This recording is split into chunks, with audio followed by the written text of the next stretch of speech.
गर्भवती मृत्यू प्रकरणी रुग्णालयाबाहेर चिल्लर फेकत शिवसेना कार्यकर्ते आक्रमक झालेत। आंदोलकांनी अधिकाऱ्यांवर चिल्लर फेकली। आंदोलकांचा संताप पाहून रुग्णालयाचे अधिकारी माघारी फिरलेत। पुण्यातील दीनानाथ मंगेशकर हॉस्पिटलमधील धक्कादायक प्रकरणानंतर आता आरोग्य उपसंचालक राधाकिसन पवार हे 4 समितीय सदस्यांची नियुक्ती करणार आहेत। ही 4 सदस्यांची समिती दीनानाथ हॉस्पिटलची चौकशी करणार आहे। यात एका स्त्रीरोग तज्ञाचाही समावेश असणार आहे। दीनानाथ मंगेशकर रुग्णालयात गर्भवती महिलेचा मृत्यू झाला। प्रसूतीसाठी रुग्ण दाखल करताना 10 लाख रुपये मागितल्याचा आरोप कुटुंबियांनी केलाय। या प्रकरणी चौकशीसाठी 2 वेगवेगळ्या समित्या स्थापन केल्याची माहिती आरोग्यमंत्री प्रकाश आबिटकर यांनी दिली आहे। मुजोरी करणं ही मुघलशाही आहे। नेमकी काय चूक झाली हे सरकार तपासेल आणि कारवाई करेलच असा दावा बावनकुळे यांनी केलाय। तर जबाबदार व्यक्ती सोडणार नाही आणि कुणीही आरोपी असल्यास त्याला माफ करणार नाही असंही चंद्रशेखर बावनकुळे म्हणाले। मंत्रालयातून विनंती करूनही जर रुग्णालयात प्रशासन ऐकत नसेल तर सर्वसामान्य जनतेचं काय? शासनाने या संपूर्ण प्रकरणाची गांभीर्याने नोंद घेऊन सखोल चौकशी करावी अशी मागणी खासदार सुप्रिया सुळेंनी केली आहे। सरकारने निश्चित दिशानिर्देश राज्यातील सर्व रुग्णालयांना द्यावेत असंही सुळे म्हणाले। भाजप आमदाराच्या जवळच्या व्यक्तीवर ही वेळ आली आहे, मग सामान्य जनतेचे काय हाल होत असतील असा सवाल विजय वडेट्टीवारांनी विचारलाय। आरोग्य व्यवस्थेत सुरू असलेला माज चव्हाट्यावर आलाय। सरकारचा काय धाक आहे हे या रुग्णालयाने दाखवून दिलं अशी टीका देखील वडेट्टीवारांनी केली। दीनानाथ मंगेशकर हॉस्पिटल धनदांडग्यांचं हॉस्पिटल आहे। श्रीमंताशिवाय सामान्य माणसाला तिथे उपचार मिळत नाहीत। हॉस्पिटलचा धर्मादाय परवाना रद्द करून सरकारने जमीन ताब्यात घ्यावी अशी मागणी संभाजी ब्रिगेडच्या संतोष शिंदेंनी केली आहे। संतोष देशमुख हत्या प्रकरणावर शिंदे साहेबांचं लक्ष आहे। आंधळेला पकडण्याचे 100% प्रयत्न सुरू आहेत। आरोपींना मदत करणाऱ्या कोणालाही सोडणार नाही असं योगेश कदम यांनी सांगितलं। मस्ताजोगच्या गावकऱ्यांनी गृहराज्यमंत्री योगेश कदम यांच्या समोर तक्रारींचा पाढा वाचला। न्याय मिळवून द्यायचा असेल आरोपींना फाशीच दिली पाहिजे तरच न्याय मिळेल असं गावकरी म्हणाले। वक्फ सुधारणा विधेयकावेळी राज्यसभेत शरद पवार गैरहजर राहिल्यानं शिवसेना उभाटा नाराज असल्याची माहिती सूत्रांनी दिली आहे। राज्यसभेतील मतदान प्रक्रियेतही शरद पवारांनी सहभाग घेतला नाही। लोकसभेत मतदानावेळी देखील शरद पवारांच्या पक्षाचे 2 खासदार गैरहजर होते। वक्फच्या देशभरातील 9.4 लाख एकर जमिनीच्या नियंत्रणाच्या दृष्टीने अत्यंत महत्त्वाचं असणारं वक्फ सुधारणा विधेयक लोकसभेनंतर राज्यसभेतही मंजूर झालंय। वक्फ विधेयकाच्या बाजूने 128 तर विरोधात 95 मते पडली। मुख्यमंत्री देवेंद्र फडणवीसांनी पालकमंत्री प्रताप सरनाईक यांनी दिलेला निधी स्थगित करून विरोधकांनी हल्लाबोल केलाय। मात्र निधी रद्द केला की स्थगिती दिली हा केवळ विरोधकांनी उठवलेल्या वावड्या आहेत असं स्पष्टीकरण भाजप प्रदेश सदस्य नितीन काळे यांनी दिले।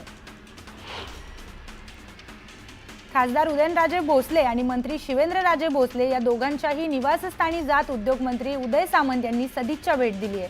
यावेळी सातारा जिल्ह्यातील MIDC आणि IT पार्कच्या अनुषंगाने आढावा बैठक आयोजित केली होती अशी माहितीही उदय सामंतांनी दिली आहे। मुंबईसह राज्यभरात बहुतांश ठिकाणी अवकाळी पावसासह गारपिटीने हजेरी लावली। या अवकाळी आणि गारपिटीचा कहर सुरू असतानाच राज्यात पुढील 4 ते 5 दिवसात तापमानात वाढ होण्याची शक्यता हवामान खात्याने वर्तवली आहे। 2 दिवसापासून सुरू असलेल्या अवकाळी पावसाने विदर्भाला जोरदार तडाखा दिलाय। भंडारा, यवतमाळ, वाशिम जिल्ह्यात वीज कोसळून 4 व्यक्तींचा मृत्यू झालाय तर अनेक बैल आणि शेळ्याही दगावल्यात। चंद्रपूर जिल्ह्यातील उमा नदी ही चिमूरसह आसपासच्या तालुक्यातील जीवनदायिनी आहे। मात्र प्रदूषण, अतिक्रमण आणि प्रशासनाच्या दुर्लक्षणामुळे नदीचं अस्तित्व धोक्यात आलंय। गोंदियाच्या आमगाव आणि सालेकसा तालुक्यातील 36 गावांना पिण्याचं पाणी पुरवठा करणारी योजना बंद करण्यात आली आहे। 24 लाख रुपयांचं वीज बिल प्रलंबित असल्यानं विद्युत पुरवठा खंडित झालाय। योजना देखील बंद झाल्यानं ऐन उन्हाळ्यात पिण्याच्या पाण्यासाठी नागरिकांची भटकंती सुरू आहे।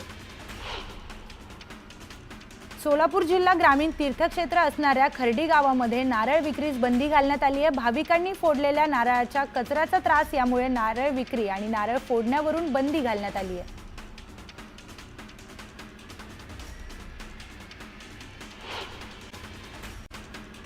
पालघर शहरात सध्या 4 चाकी वाहनांमधील बॅटरी चोरणाऱ्या चोरट्यांचा सुळसुळाट पाहायला मिळतोय। महिन्याभरात 50 पेक्षा अधिक कार, जेसीबी, डंपर आणि बस यांच्या बॅटरी चोरीला गेल्याच्या घटना समोर आल्या आहेत। पोलिसांनी लवकरात लवकर चोरांना पकडावं अशी मागणी नागरिकांनी केली आहे। हिंगोलीच्या वसमत तालुक्यातील गुंज गावात मजुरांना घेऊन जाणारे ट्रॅक्टर विहिरीत कोसळलं। अपघातात 7 मजुरांचा मृत्यू झाल्याची माहिती मिळते। प्रसिद्ध ऑनलाईन फूड डिलिव्हरी प्लॅटफॉर्म स्विगीला आयकर विभागाकडून तब्बल 158 कोटी रुपयांची नोटीस मिळाली। स्विगीने एक्सचेंज फाईलमधील ही माहिती दिली आहे। या नोटीसवर उपायुक्त सेंट्रल पार्क बंगळुरू असं लिहिलंय। आयकर विभागाच्या नोटीस विरोधात कंपनी अपील करणार आहे असं स्विगीने म्हटलंय। सोलापूर ग्रामीण पोलिसांनी सायबर शाखेनं ऑनलाईन फसवणुकी प्रकरणी मोठी कारवाई केली आहे। एका व्यापाऱ्याची 42 लाखांची फसवणूक झाली होती। कारवाई करत 42 लाख शेतकऱ्याला परत करण्यात आले। कुर्ल्यातील फिनिक्स मॉलमधील फूड कोर्टमध्ये भीषण आग लागली आहे। यावेळी सर्व नागरिकांना सुरक्षित बाहेर काढण्यात आलं। उल्हासनगरमध्ये गादीच्या दुकानाला भीषण आग लागली आहे। शांतीनगर परिसरातील ही घटना असून आगीनं रौद्र रूप धारण केल्यानं संपूर्ण दुकान जळून खाक झाले। अंबरनाथच्या नेवाळी परिसरात मोबाईलमध्ये गेम खेळू न दिल्यानं रागाच्या भरात 16 वर्षाच्या मुलानं आत्महत्या केली आहे। 10वीचा अभ्यास कर, गेम खेळू नकोस असं पालकांनी सांगितल्यानं मुलाचा राग अनावर झाला आणि त्यानं हे टोकाचं पाऊल उचललंय। लातूर तुळजापूर महामार्गावर औसा तालुक्यातील बेलकुंड जवळ ट्रक आणि आयशर टेम्पोचा भीषण अपघात झालाय। या अपघातात 2 जण ठार झालेत। बंद पडलेल्या ट्रकची दुरुस्ती सुरू असताना भरधाव वेगातील आयशर टेम्पो ट्रकला धडकल्याने हा अपघात झाला।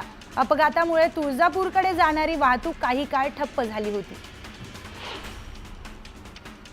अक्कलकुवा आणि मोलगीला जोडणारा नंदुरबार जिल्ह्यातील देवगोळी घाटात अवजड वाहन पलटून मोठा अपघात झालाय। ट्रकवरील नियंत्रण सुटल्यानं अपघात झालाय। त्यामुळे या महामार्गावरील वाहतूक ठप्प झाली होती।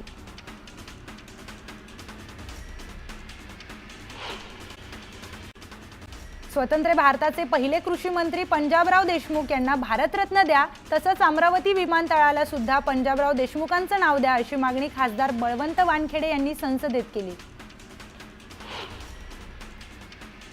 राम सुमनलाल यांच्या विरोधात राजपूत समाजकारणी सेना आक्रमक झाली आहे। राम सुमनलाल यांनी महाराणा सांगाबद्दल केलेल्या वक्तव्याचा निषेध करण्यात येतोय। यावेळी संभाजीनगरमध्येही त्यांच्या प्रतिकात्मक पुतळ्याला जोड्यांचा हार घालण्यात आलाय।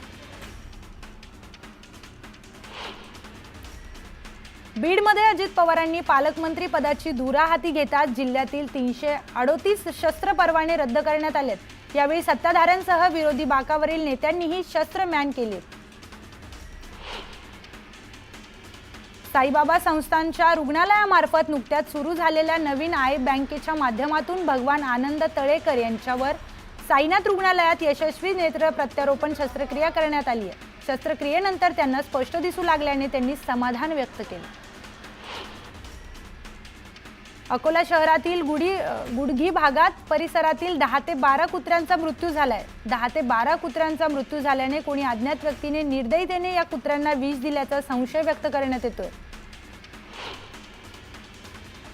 आळंदीतील इंद्रायणी नदी पुन्हा फेसाळली आहे। रसायन मैला मिश्रित पाणी नदीकाठच्या कंपन्यांमधून वारंवार इंद्रायणीच्या नदीपात्रात सोडलं जात असल्याने कंपन्यांवरील कारवाईचा फास फक्त कागदोपत्री चालवला जात असल्याचं निदर्शनात येत आहे। दोडामार्ग तिलारी घाटातून एसटी बस सुरू करण्यात आली आहे। मागील 9 ते 10 महिने तिलारी घाटातून एसटी बस फेरी बंद होती। त्यामुळे कोल्हापूर आणि सिंधुदुर्गातील प्रवाशांना त्याचा फटका बसला। मात्र पुन्हा बस सुरू झाल्यानं ग्रामस्थांनी जल्लोषात त्याचं स्वागत केलं। रत्नागिरीतील पूर्णगड पोलिसांनी कारवाई करत चिरेखाणीवरील काम करणाऱ्या 13 बांगलादेशी नागरिकांना अटक केली आहे। चौकशी दरम्यान त्या बेकायदेशीररित्या वास्तव करत असल्याचं समोर आलंय। यावेळी त्यांना 6 महिने कैद आणि 500 रुपयांचा दंड सुनावण्यात आला। वक्फ बोर्ड बिलाआडून देशातील मुस्लिम समाजाला दुय्यम स्थान देण्याचा प्रयत्न केंद्रातील भाजप सरकार करते असा गंभीर आरोप सांगलीतील मुस्लिम समाजाने केलाय। अमरावती जिल्ह्यातील अंजनगाव सुरजी येथील आराध्य दैवत रूपालाल महाराज यांच्या पुण्यतिथी सोहळ्याची सांगता करण्यात आली आहे। या पुण्यतिथी सोहळ्याला जवळपास 22,000 भाविकांची उपस्थिती होती। भिवंडीत बागेश्वर धामपीठाचे प्रमुख पंडित धीरेंद्र शास्त्री महाराज यांच्या भागवत कथा सप्ताहाचे आयोजन करण्यात आले। यावेळी दिव्य दरबाराचे देखील आयोजन करण्यात आले होते।